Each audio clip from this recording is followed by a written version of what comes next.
नमस्कार। आपका अखबार के YouTube चैनल पर आपका स्वागत है। मैं हूं प्रदीप सिंह। आज बात करेंगे पश्चिम बंगाल की। पश्चिम बंगाल में विधानसभा चुनाव के चौथे चरण का मतदान आज पूरा हो गया, लेकिन बिना हिंसा के नहीं।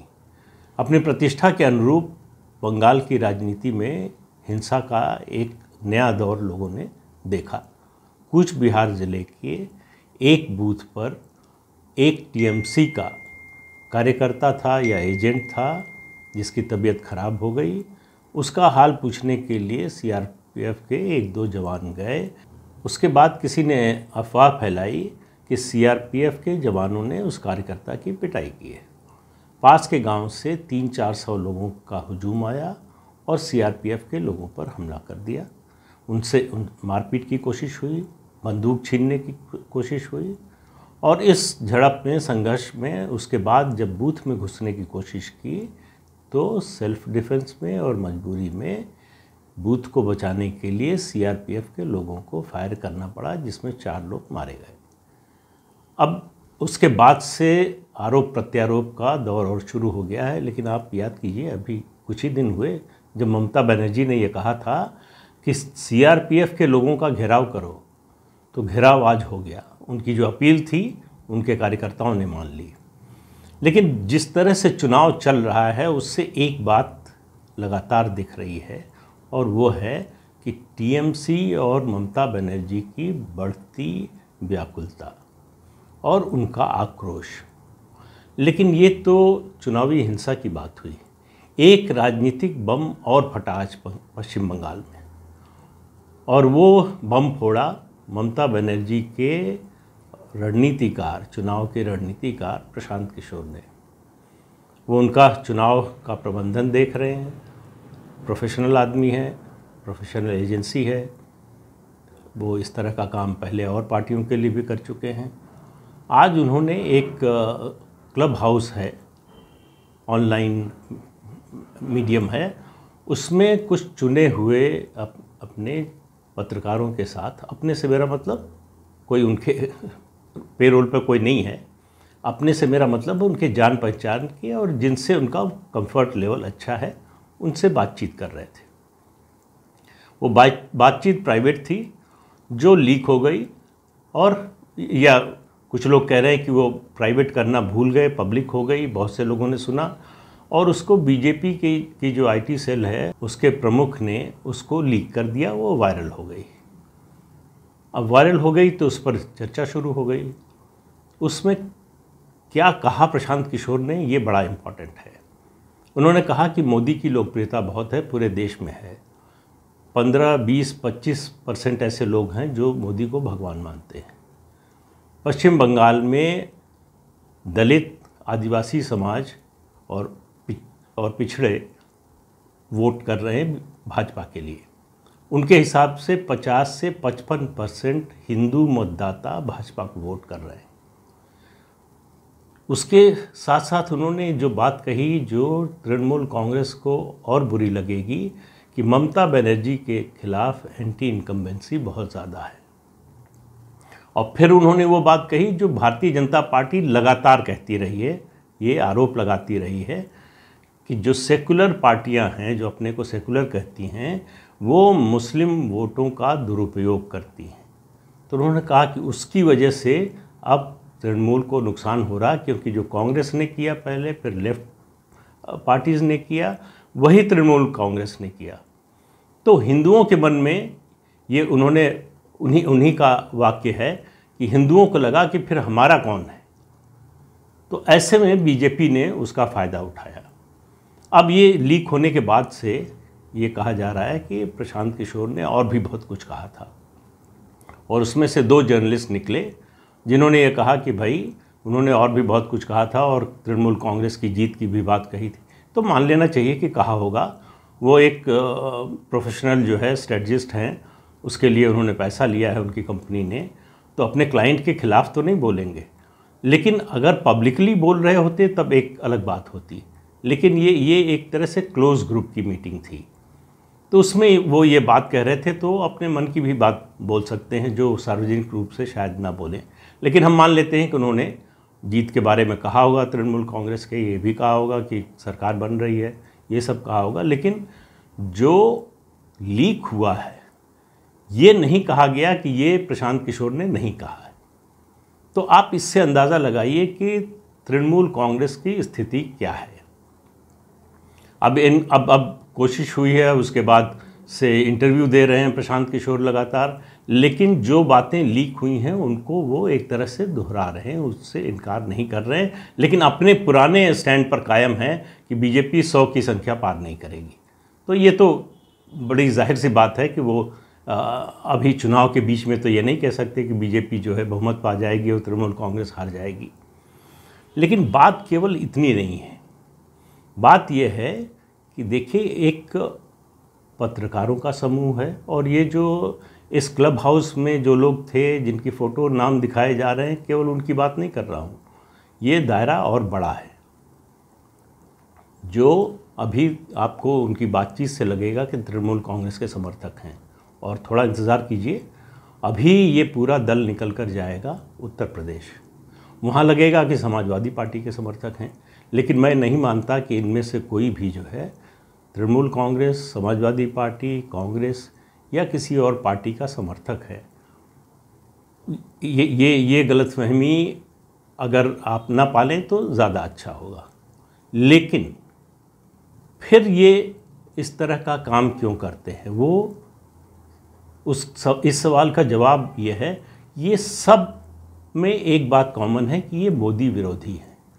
तो पत्रकारों का, बुद्धिजीवियों का और कुछ राजनीतिक नेताओं का ये एक समूह है जो मोदी विरोधी समूह है, जो किसी के साथ नहीं है, मोदी के विरोध में खड़ा है। तो ठीक है, आप किसी के समर्थक हो सकते हैं, विरोधी हो सकते हैं, लेकिन भाई सवाल ये है कि आप तथ्यों के आधार पर बात करेंगे या फिर तथ्यों को तोड़ मरोड़ कर बात करेंगे। मेरा मानना है कि ये जो समूह है इसमें 3 तरह के लोग हैं। एक ऐसे लोगों का वर्ग है जो वैचारिक रूप से मोदी या बीजेपी का विरोधी है और विरोध का कोई भी अवसर वो छोड़ता नहीं है। तो राजनीतिक दलों के लिए या बुद्धिजीवियों के लिए तो एक बार समझ में बात आती है, लेकिन किसी पत्रकार को ऐसा क्यों होना चाहिए? पत्रकार और मतलब जर्नलिस्ट और एक्टिविस्ट में फ़र्क होना चाहिए। लेकिन चलिए, उनकी अपनी अपनी इच्छा है, ये उनकी स्वतंत्रता है, वो किस तरह से काम करना चाहते हैं, उस पर मैं कोई सवाल नहीं उठा रहा हूँ। दूसरा वर्ग है जो इसके बदले में सुविधाएं लेता है, और वो विदेश की ट्रिप हो या दूसरी तरह की सुविधाएं हों, उसका वो आदी रहा है। प्रधानमंत्री के साथ विदेश यात्रा, प्रधानमंत्री के साथ चाय के यहाँ चाय पर जा रहे हैं, दोपहर के भोजन पे जा रहे हैं, रात के भोजन पे जा रहे हैं, प्रधानमंत्री से मिल रहे हैं, सीधी एंट्री। बहुत से लोगों की एक लंबे समय तक ऐसा होता रहा, बहुत से संपादक और सीनियर जर्नलिस्ट ऐसे थे, प्रधानमंत्री निवास में सीधी एंट्री थी। ये उनके लिए बहुत बड़ा तगमा था। वो अपने इसको जो है एक मेडल की तरह अपने सीने पे लगा कर चलते थे कि प्रधानमंत्री से सीधे बात हो जाती है। और अभी प्रधानमंत्री को सलाह दे के आया हूँ। मोदी के आने के बाद ये सब बंद हो गया। तो ये जो साम्राज्य बना हुआ था वो टूट गया। अब उसकी बहुत बेचैनी है ऐसे लोगों में। तो क्या करें? मोदी के यहाँ एंट्री तो नहीं मिल सकती, वो तो संभव नहीं है। तो कोशिश ये है कि मोदी जाए, कैसे भी जाए। जो पार्टी ऐसा कर सकती हो उसको सपोर्ट करो मतलब उसका सहयोग करो, उसको आगे बढ़ाने की कोशिश करो। राहुल गांधी को बहुत आगे बढ़ाने की कोशिश हुई है पिछले 7 सालों में, तो अलग बात है कि वो बढ़ नहीं पा रहे हैं। एक तीसरा वर्ग है जो कहते हैं कि पैसा लेता है। मेरे पास इसका कोई प्रमाण नहीं है और कोई अभी तक प्रमाणित नहीं कर पाया, लेकिन सोशल मीडिया पर, राजनीतिक हलकों में जो चर्चा होती है उससे ये छन कर आता है कि ऐसा वर्ग है जो पैसे लेता है। अब वो कितना सही है कितना गलत है ये आप अपने तरीके से पता कीजिए, लेकिन चर्चा ऐसी ज़रूर है। बहुत सी खबरें सोशल मीडिया में बहुत जगह चलती रहती हैं, लेकिन ऐसे लोग भी हैं, इससे शायद ही कोई जर्नलिस्ट इनकार करेगा। राजनीतिक दलों को मालूम है, नेताओं को मालूम है, लेकिन कुल मिलाकर बात यह है कि ये दल चुनाव दर चुनाव और राज्य दर राज्य, ये वहाँ जाता है जहाँ बीजेपी मजबूत है। अगर बीजेपी के सत्ता में आने की संभावना है या बीजेपी सत्ता में है तो कैसे बाहर जाए, और नहीं है तो कैसे ना आए, इसकी कोशिश होती है पूरी। तो मैं इसको कहता हूँ कि ये गिद्धों की सभा है। क्यों कह रहा हूँ गिद्धों की सभा?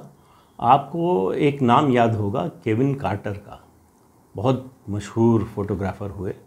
मशहूर यूँ हुए कि सूडान में अकाल पड़ा, तो वहाँ वो फ़ोटो जर्नलिस्ट थे, फ़ोटोग्राफी के लिए गए। एक उन्होंने फ़ोटो खींची, एक बच्ची, जिसको उस समय फ़ोटो में बच्ची बताया गया, बाद में पता चला कि वो लड़का था, अकालग्रस्त है, चलने में अशक्त है, रेंग रेंग कर जो है चल रहा है, और यूएन का जो है कोई फूड सेंटर था, वहाँ तक जाने की कोशिश कर रहा है जहाँ खाना मिल जाएगा। उसी से कुछ फुट की दूरी पर एक गिद्ध बैठा हुआ है और इस इंतज़ार में है कि कब इसकी सांसें टूटें और कब ये मेरा भोजन बने।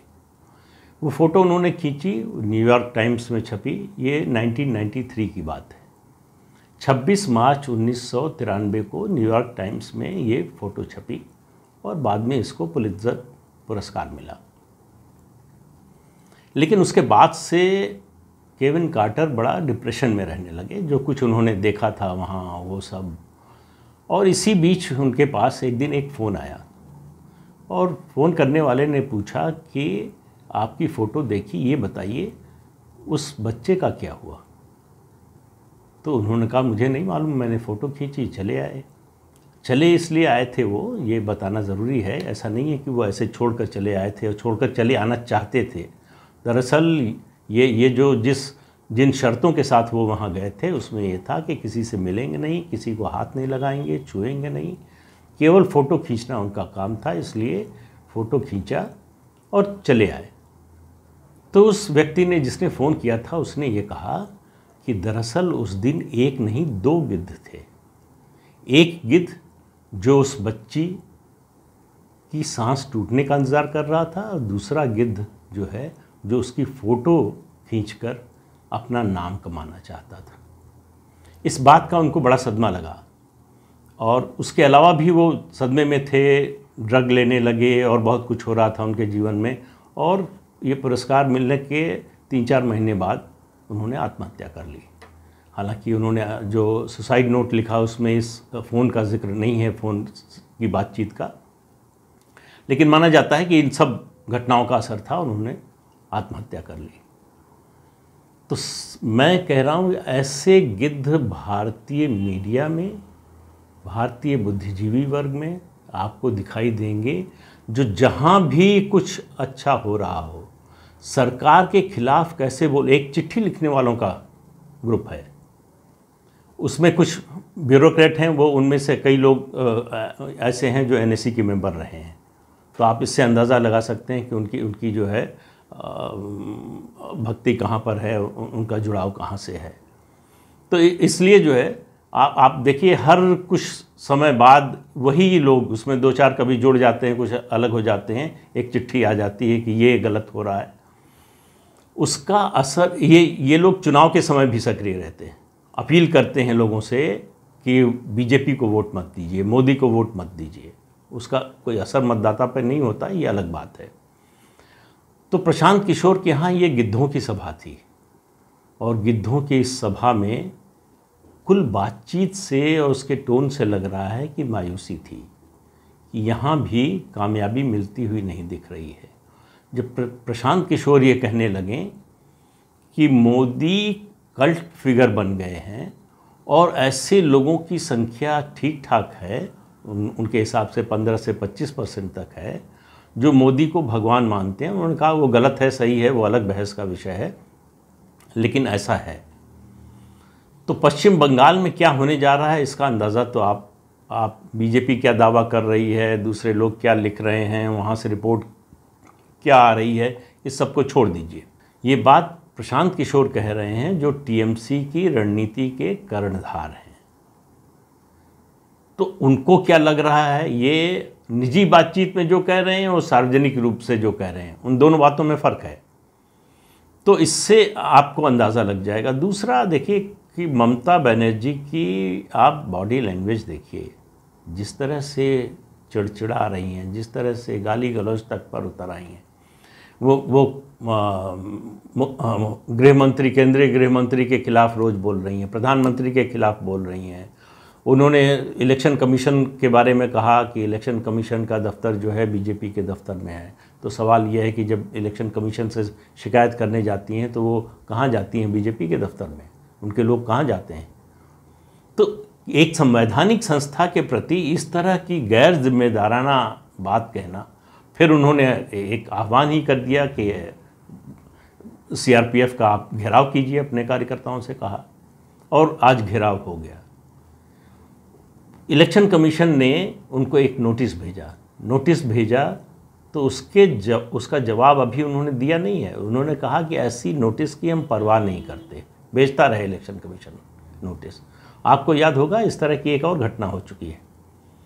मैं छोटे जो नेता हैं और प्रदेश के छुटभैया नेता या इस तरह के, उनकी बात नहीं कर रहा हूँ, मैं बड़े नेताओं की बात कर रहा हूँ। ममता बनर्जी के अलावा 2012 याद कीजिए, उत्तर प्रदेश विधानसभा का चुनाव हो रहा था और चुनाव कैंपेन कर रहे थे सलमान खुर्शीद, कांग्रेस के बड़े वरिष्ठ नेता हैं, सुप्रीम कोर्ट के बड़े वकील हैं, उस समय भारत के कानून मंत्री थे। उन्होंने जिस बात के लिए मना किया था इलेक्शन कमीशन ने, वो 5% मुसलमानों को आरक्षण देने का वादा, उसको दोहराया। इलेक्शन कमीशन ने नोटिस भेजा तो उन्होंने कहा मैं बोलूँगा, बार बार बोलूँगा, इलेक्शन कमीशन जो कर सकता हो कर ले। एसवाई कुरैशी उस समय चीफ इलेक्शन कमिश्नर थे। उनको लगा कि ये बहुत ज़्यादा हो गया है। देखिए, कोई और नेता बोले तो बात थोड़ी अलग हो जाती है, तब भी गलत है, लेकिन भारत का कानून मंत्री ये बोले एक संवैधानिक संस्था के बारे में, तो उन्होंने शिकायत की, पूरा केस बनाया और राष्ट्रपति को लिखा कि इस मंत्री के खिलाफ कार्रवाई होनी चाहिए। राष्ट्रपति ने, जो कि उनका जितना अधिकार है, उसको अग्रसारित कर दिया, आगे बढ़ा दिया प्रधानमंत्री को यथोचित कार्रवाई के लिए। जाहिर है मनमोहन सिंह की इतनी हिम्मत नहीं थी, इतना साहस नहीं था कि सोनिया गांधी के करीबी के खिलाफ जो है कोई एक्शन ले सकें, तो इसलिए कोई एक्शन नहीं हुआ। तो ममता बनर्जी के तो ऊपर कोई है नहीं, और मुझे नहीं लगता कि चुनाव आयोग इस तरह की कोई शिकायत करने जा रहा है राष्ट्रपति से। लेकिन ये एक बड़ी समस्या हो रही है कि बड़े पद पर बैठे ऐसे लोग अगर संवैधानिक संस्थाओं का इस तरह से मखौल उड़ाएंगे, इस तरह से उनके खिलाफ टिप्पणी करेंगे, तो फिर उनकी साख क्या रह जाएगी? किस तरह की साख वो बनाना चाहते हैं, या मतलब उसका मकसद क्या है उनका? तो कुल मिलाकर गिद्धों की इस सभा में ये तय हुआ कि भाई पश्चिम बंगाल तो हो गया बेगाना, आप चलें और ढूंढें नया ठिकाना। तो नया ठिकाना बनने वाला है उत्तर प्रदेश, इंतज़ार कीजिए। ऐसे लोगों की पूरी टीम उत्तर प्रदेश अभी कुछ ही दिनों में 2 मई को नतीजा यहाँ आ जाएगा। कुछ दिन उस पर चर्चा होगी, विचार विमर्श होगा, उसका विश्लेषण होगा। उसके बाद जो है फोकस पूरा जो है उत्तर प्रदेश के चुनाव पर होने वाला है, और वहाँ पश्चिम बंगाल से ज़्यादा फोकस होगा, देश का होगा, दुनिया भर का होगा। तो इसलिए इंतज़ार कीजिए उत्तर प्रदेश में क्या होता है। आज के लिए इतना ही, लेकिन आपसे अनुरोध है कि इस चैनल को देखें और शेयर करें और सब्सक्राइब करें। सब्सक्राइब करने के लिए कई मित्रों ने पूछा, ये गलतफहमी ना हो कि सब्सक्राइब करने के लिए कुछ पैसा लगता है। कोई पैसा नहीं लगता। यूट्यूब के किसी चैनल को सब्सक्राइब करने के लिए ये फ्री होता है। सब्सक्राइब का बटन है, उसको सिर्फ दबाना है। तो आज के कार्यक्रम में इतना ही। अगले अंक में फिर मिलेंगे एक नए विषय को लेकर। तब तक के लिए इजाज़त दीजिए। नमस्कार।